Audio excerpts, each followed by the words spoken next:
Hello friends, welcome back to our channel. ఇంటి దగ్గర కూర్చొని ప్యాకింగ్ చేసే జాబ్స్తో ఎంత నిజం ఉంది, ఎంత అబద్ధం ఉంది అనేది ఇప్పుడు తెలుసుకుందాం.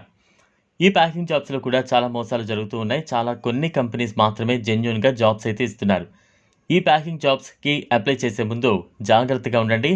Pens packing, pencil packing, rubber packing, saris packing అని చాలానే జాబ్స్ ఉన్నాయి. కానీ ఈ అన్ని జాబ్స్ నిజం కాదు. కొన్ని కంపెనీస్ మాత్రమే జెన్యూన్గా జాబ్స్ని ప్రొవైడ్ చేస్తున్నాయి. చాలామంది మహిళలు ఇంట్లో కూర్చుని జాబ్ చేయాలనుకుంటారు. ఇలాంటి వాళ్ళని టార్గెట్గా పెట్టుకుంటారు. ఇలాంటి జాబ్స్లో ఫ్రాడ్ చేసేవారు మీకు కొన్ని వస్తువులు మీ ఇంటి వద్దకు పంపిస్తాం, మీరు వాటిని ప్యాక్ చేసి మళ్ళీ మాకు రిటర్న్ పంపించాలని చెప్తూ ఉంటారు. చాలామంది మహిళలు ఇవన్నీ నమ్మి వాళ్ళ చేతిలో చిక్కుకుంటారు. మహిళలు అనే కాదు, చాలామంది స్టూడెంట్స్ కూడా ఈ విషయంలో మోసపోతూ ఉంటారు. ఈ జాబ్ని నమ్మి అప్లై చేసుకున్న తర్వాత కొన్ని రోజులకు మీకు ఒక మెసేజ్ వస్తుంది.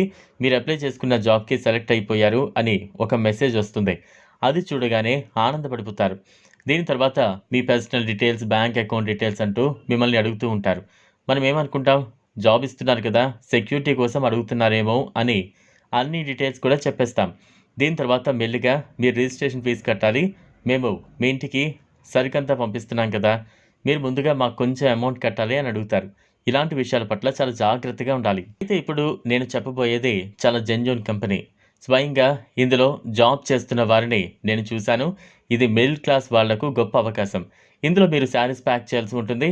వీటిని చక్కగా మడత పెట్టి బాక్స్లో పెట్టి అట్టపెట్టెలో మొత్తం సర్ది నీట్గా పెట్టాలి. సాయంత్రం అవ్వగానే మీకు వాళ్ళు మీ ఇంటి వద్దకే వచ్చి మెటీరియల్ని వారు వెళ్తారు. మనం ఎక్కడ జాబ్ అప్లై చేసుకున్నా ఆన్లైన్లో డబ్బులు అడుగుతున్నారంటే మాత్రం ఆలోచించాల్సిన విషయమే. డబ్బులు కట్టారంటే మీరు మోసపోయినట్లే. మీరు డబ్బులు కట్టాక కొంతమంది ఫోన్లు స్విచ్ ఆఫ్ చేసుకుంటూ ఉంటారు.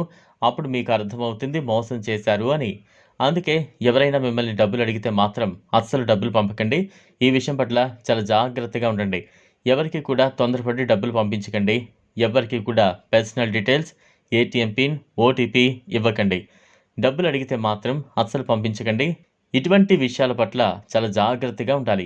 ఈ వీడియో మీకు నచ్చినట్లయితే లైక్ చేయండి, షేర్ చేయండి, ఛానల్ని సబ్స్క్రైబ్ చేసుకోండి. Thanks for